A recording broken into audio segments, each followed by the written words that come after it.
Today, we're going to be breaking down Zach Wilson's performance against the Houston Texans. What did the film reveal about how well Zach didn't play against the Houston Texans? That's what we're talking about today, right here on the Jake Asman Show. Hello, everyone. Welcome in. My name is Jake Asman.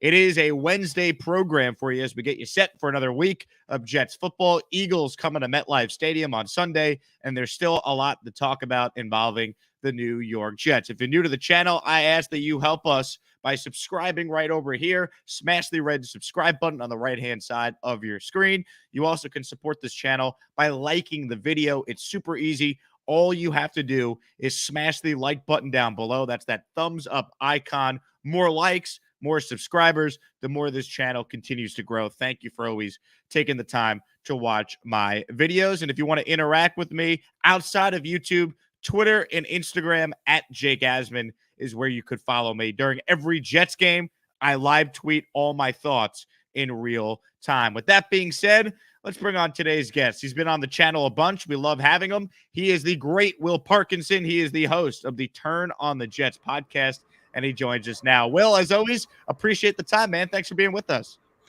Always, man. It's better to talk about the Jets after a win. We've been doing a lot of talking after losses, so happy to be on.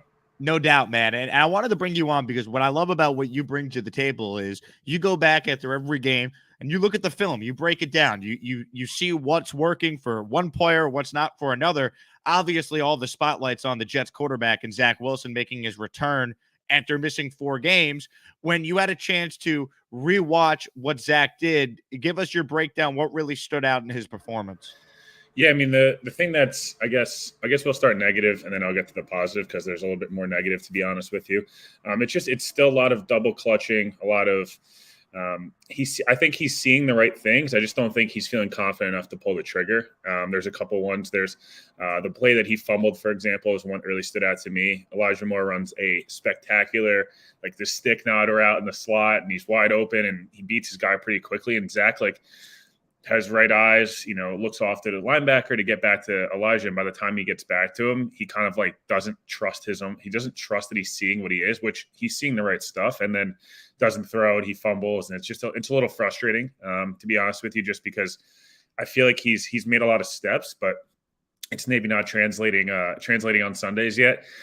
He also made some really nice plays on film. You think about the 2 plays to Elijah Moore, the one that's a kind of a deep comeback route that he hits from at 22 or 23 yards. He had him on a couple other throws. The throw to Keelan Cole.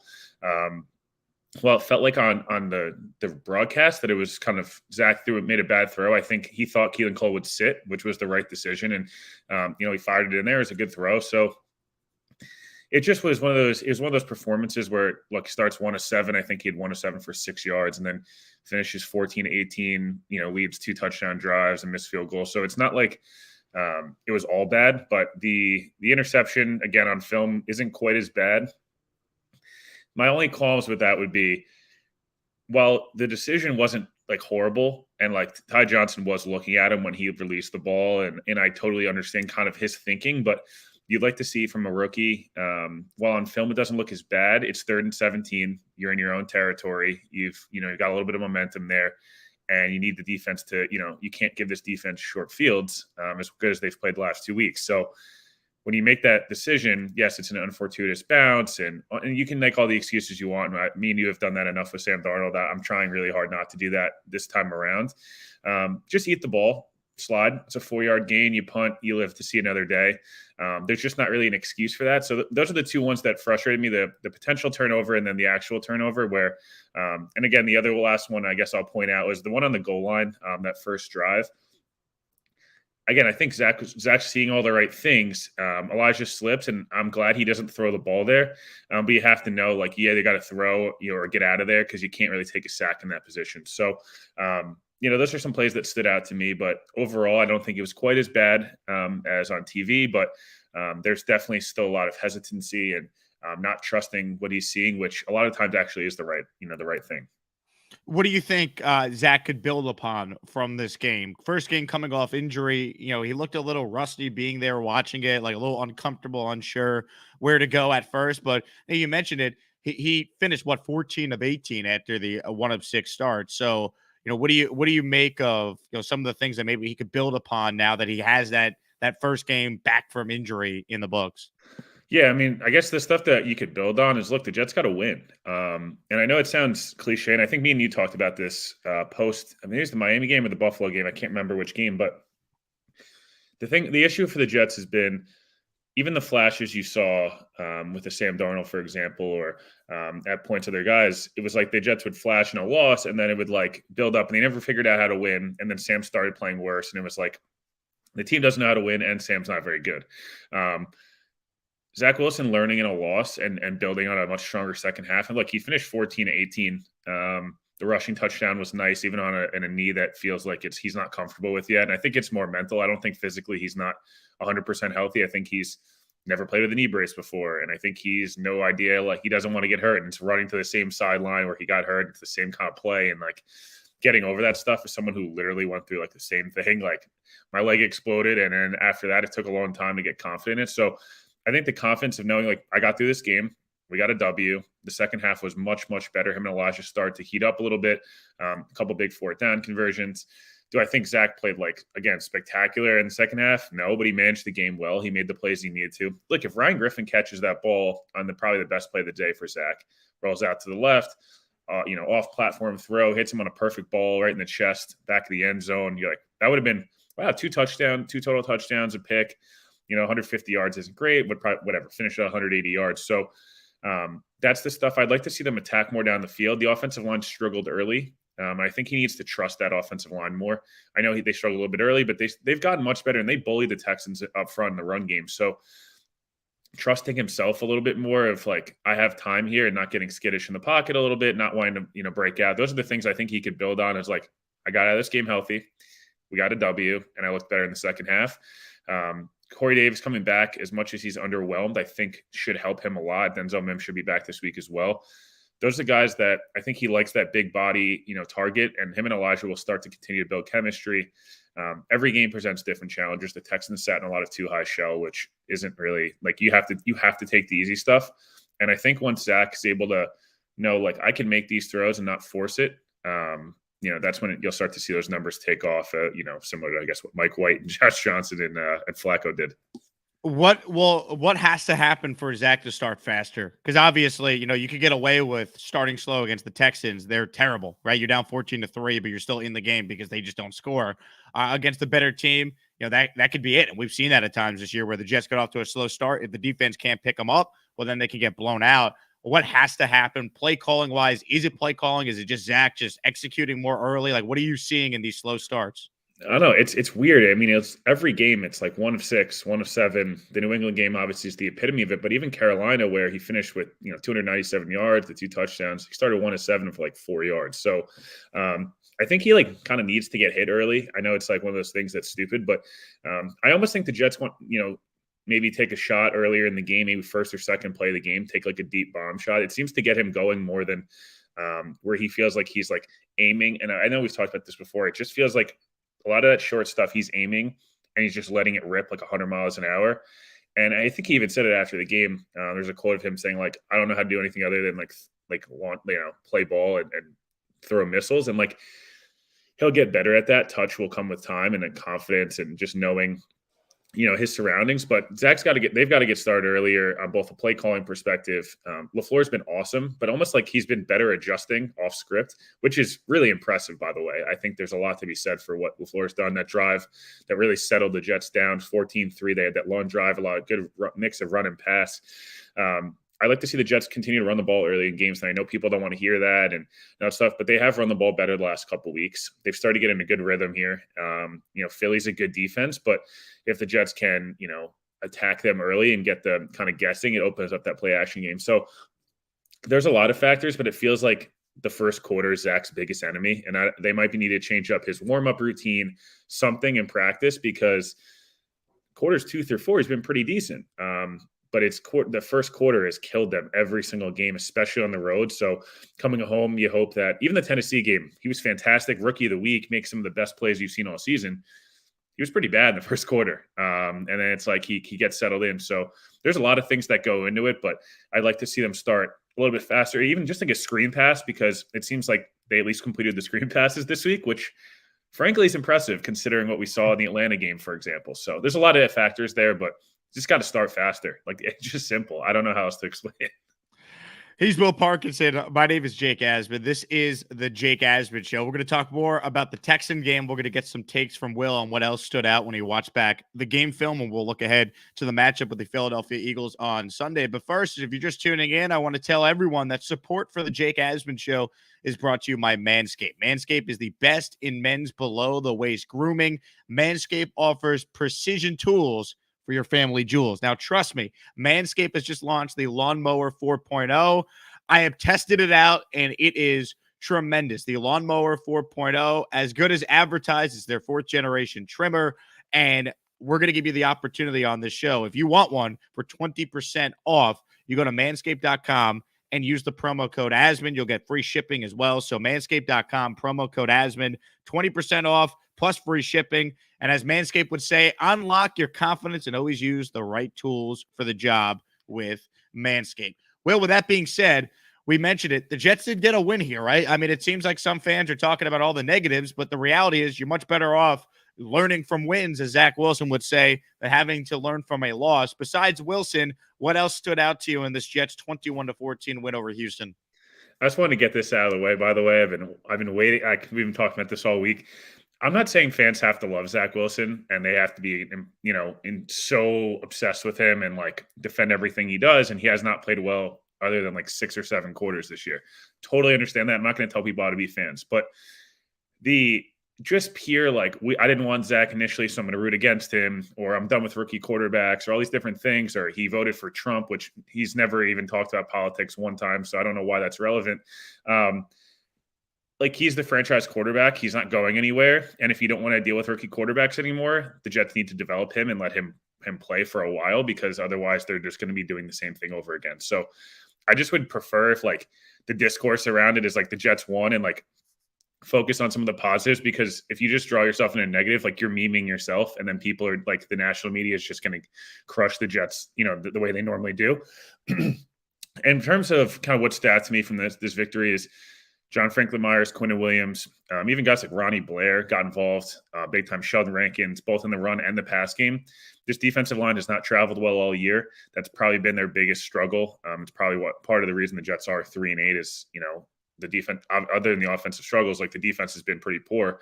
CJ Mosley looked the best he's looked in a few weeks. It kind of looked like he hit that veteran wall a little bit, maybe weeks 8 through 10. He looked a little banged up. He had almost had a concussion. Then it's he just wasn't moving the same. He looked really good Sunday. Quincy Williams, I was dead wrong. One of the weirdest draft picks probably of the last 10 years was Quincy Williams. He wasn't on 30 teams draft boards and went in the 3rd round to Jacksonville.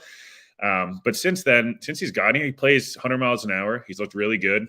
There's some games where he gets lost in coverage and he's over aggressive, but him next to CJ Mosley, it's going to be imperative this weekend for the Jets. And I think if they play a similar game, the Jets have a really good shot to win.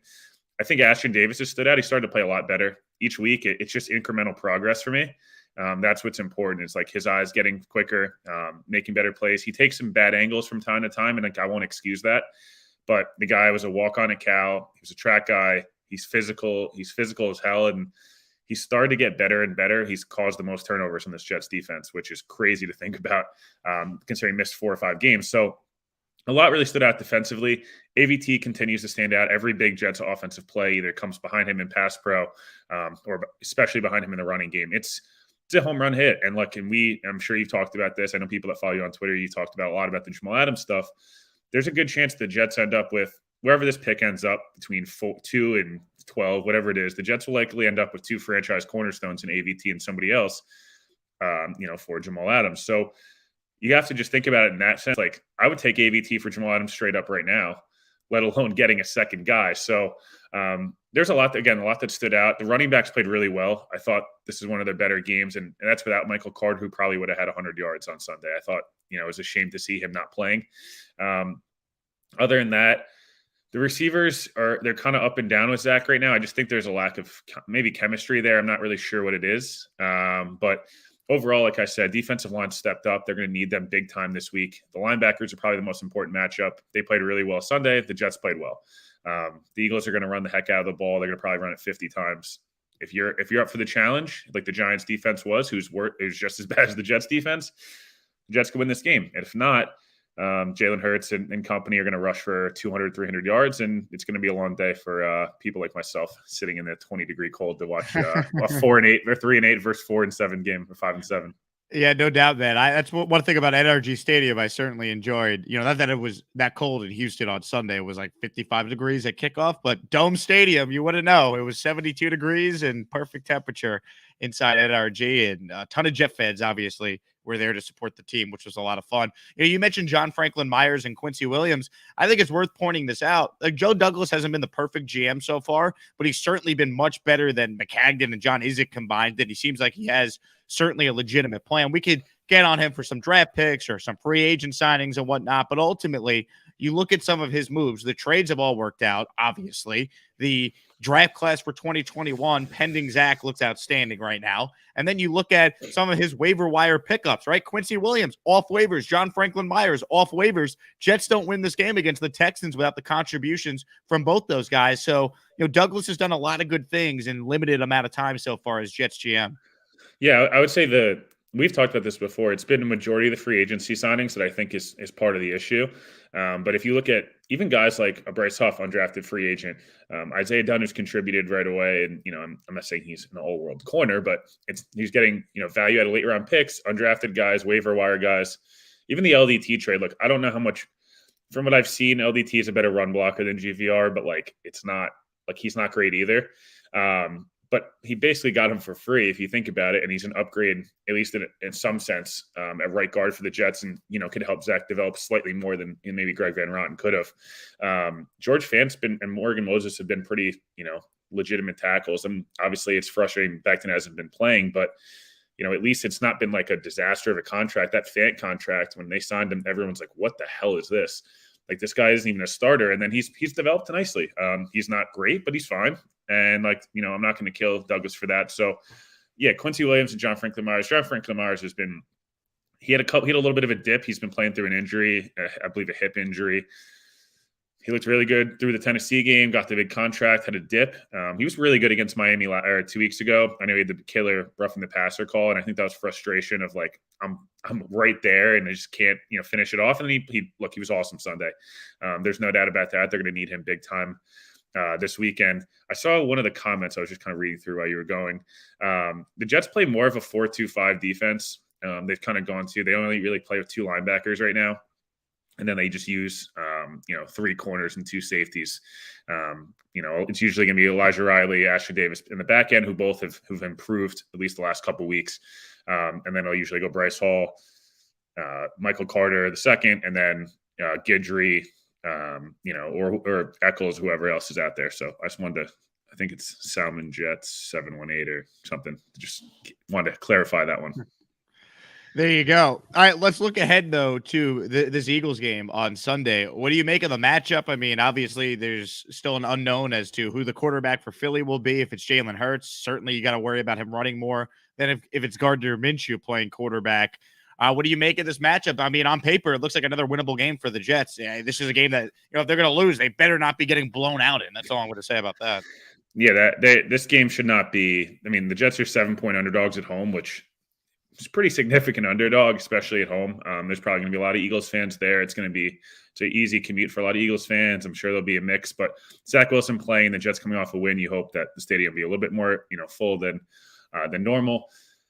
The Jalen Hurts Minshew thing's a little weird. Gardner Minshew's kind of tore the Jets up the times they've played him, and I almost think for the Jets, while the run defense has not been great, it'd be a lot more easy to play against Jalen Hurts. And I might I might get roasted for this take, but I almost would rather see Hurts banged up and still playing against the Jets on Sunday, where they're a little bit more one-dimensional. They throw a ton of screen passes, a ton of runs.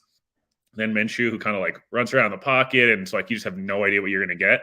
Still crazy to me that Flacco and Minshew went for the same draft capital. I know, I would have loved Gardner Minshew as the Jets' backup quarterback for a 6th-round pick. I'll tell you that. This game's interesting. The Eagles' defense is good, and they're good up front. And the Darius Slay's an awesome football player, but I don't see why the Jets can't score points against the Eagles. I don't the Jets have scored points against pretty much everybody, or they've thrown for a ton of yards against everybody, at least through. I mean, they had the best offense for 4 or 5 weeks there in a row, and I know a lot of it's garbage time and whatever, but it's that's just what the stats are saying. Defensively, they have got to stop the run. I would just sell out and stop the run, and if you make Jalen Reagor catch the ball, it's pretty simple. The Giants, that's what the Giants did, and the Giants beat them. So the Giants scored 13 points and beat the Eagles, and the Giants defense is not good, and the Giants offense is even worse. So, I don't think this is not a winnable game. I just think the tune of this Jets season, if Zach Wilson can play 10% better, right? If he finishes 20 of 35 for 208, a touchdown and no picks or something like that, and just starts to show a little bit more each week, and the Jets can win. They're 4-8 going to a Saints game where they're going to face Trevor Siemian or Taysom Hill. Then they have Miami and Jacksonville. I'm not saying they're going to run the table and go 7-8 and be in the hunt picture, but the season changes a lot if Zach starts to show a little bit of progress and then they win this game, because now you've doubled your win total. You still have 5 or 6 games left to go. There's incremental progress from the staff. There's incremental progress from this young core. They're learning how to win. All those things are important. And look, the Seahawks might not win another game. So, if you just root against them, and that Carolina pick looks fantastic now. That's going to be a top 40 pick. McCaffrey's out for the year. There's a lot of positives here. Again, the Jets could throw up a dud on Sunday, be 3-9, and Zach Wilson throws 4 picks, and you're like, oof, this is not good. But as of right now, there's no reason not to be like, the Jets could win this game, or they lose by 3 and Zach plays well. Either one of those results, I think fans would be okay with. Yeah, no doubt. I look at the line right now, and I see the Jets as a 6.5-point home underdog. I'm not saying the Jets are going to win this game, because until they win back-to-back games, it's one of those things where it's like, all right, show me that you could do that. But 6.5 seems high for an Eagles team that's coming in off a loss to the Giants, who also aren't a very good team, as we all know. So that seems a little high. Now, you mentioned the Seattle pick. I don't want to be the bearer of bad news, but Seattle does have 2 games left with Detroit and Houston. So I think they'll win at least one of those games. But You'd like to think. You would think, but I mean, who saw this team losing 6 of 7, including 4 straight games that Russell Wilson has started? They've been on primetime 5 of the last 8 weeks. It's wild. Every week they're on primetime, and I'm like, them and the Steelers every week. It's like Sunday night. I'm like, thank God that they're up to this point in the schedule where they flex games, because both teams are really not enjoyable to watch at all. You're right, man. So let's talk about the Seattle pick. I mean, I did a whole video on it yesterday. Just like the Adams trade could go down as one of the best trades in the history of the NFL for the Jets. I mean, AVT is already a stud.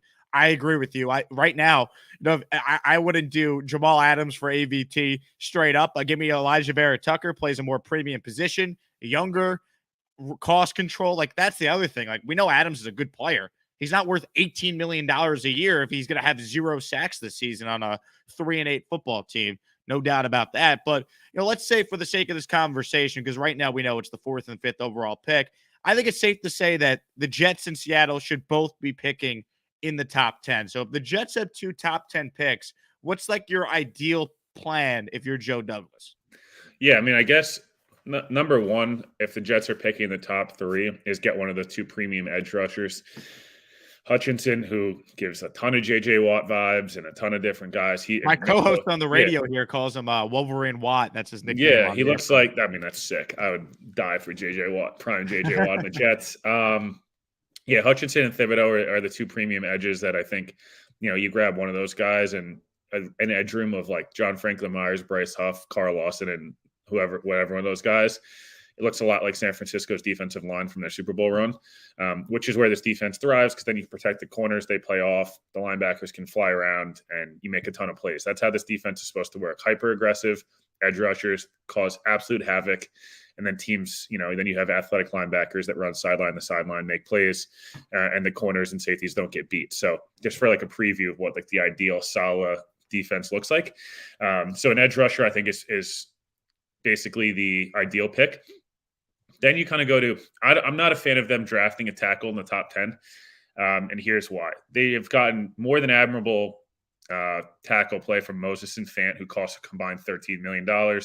You either can keep Fant at about $9 million a year and play him at right tackle, or you sign Moses to a 1 or 2 year extension, $8 to $10 million a year, whatever it is. You keep one of the 2, and you maybe take a shot at a tackle in round 2, 3, or 4.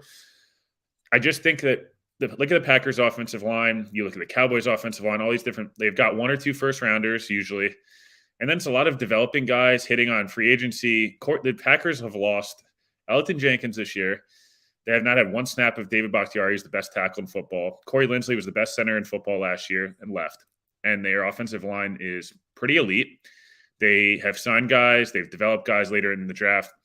Now, have the Jets been great at that? No. But you would hope. John Betton's a really good run game coordinator, really good offensive line coach. He's obviously developed AVT, and others. So you'd like to see that the Jets, maybe Tyler Linderbaum's an option. Maybe later, maybe picks like 8 to 15. You could consider him. I know he's a center and it's tough positional value wise. My biggest thing my ideal scenario would be edge and then drafting a wide receiver, and then addressing safety, tight end, corner in rounds 2, 3, and 4, and along with maybe a guard. So I'd like to see, them address some stuff in free agency, ideally maybe safety and guard, and then, come back in the draft and address, edge, corner, receiver, and tight end. That's kind of my ideal scenario. I've seen a lot of Sauce Gardner comment. I like Sauce Gardner a lot. I like his name. I mean, I like it. His name is sick. He's never given up a touchdown in college. It's pretty nuts. And he's a really good, man-to-man corner and can play in zone. He's a guy that I know my brother who covers the draft is hugely high on. Again, a couple of names, Garrett Wilson to me would stand out. Garrett Wilson, Elijah Moore, and Corey Davis, along with Denzel Mims, would be an incredible receiver combo, and that's how you build. Jeremy Rucker's a tight end to watch. He's from the Long Island area. He's been really good at Ohio State. He's a name I'd watch maybe rounds 2 and 3. And then a couple other things, like I don't love Derek Stingley. The only reason I don't is just he's this playmaker who hasn't had an interception in 10 games. And I know they've thrown away for him, but he started to get injured. He kind of was his best as a freshman, and he was like the best player in college football. And then has slowly kind of not been as good. That would concern me a bit. Just like guys that get injured, the Jets have not hit on. The LSU guys haven't done great for the Jets overall. So again, I just my priority 1, just based on how quickly the defense could improve. And Carl Lawson's injury history cannot be. You don't know what player you're getting back from an Achilles, even if he's 26 years old. Then I would say receiver, corner, and interior offensive line are the next biggest needs, in my opinion, that you don't get great value in free agency. Don't rule out the possibility that the Jets could trade down and get another one for 2023. Right? I would not mind that at all. At all. Considering the Giants just did it with the Bears when they came up to number 11 to get Justin Fields. Like, the thing is, it's not a great quarterback draft class, but that doesn't mean quarterbacks still won't go in the first round. It just means they maybe don't go 1, 2, and 3 again like we had last year in the top 5. But if the Jets are sitting there with 2 top 10 picks and it's pick 5 and pick 9, then all of a sudden the team in the teens like Pittsburgh or Washington or you name a team like that could need a QB, Carolina, maybe they move up and they want to go get their guy like a Matt Corral or Sam Howell or whoever the Pickett, whoever the guy is that emerges. The Jets could be in prime position to get even more picks going forward for this team. This quarterback class is really bad. And maybe one of these guys ends up being a stud in the NFL. It's really hard to tell. Quarterback's obviously clearly a crapshoot, right? And like in a lot of senses, but even that 2019 class, the Daniel Jones, Dwayne Haskins class had Kyler Murray, who's a stud. Like they had at least one stud, and then the rest of it's pretty ugly.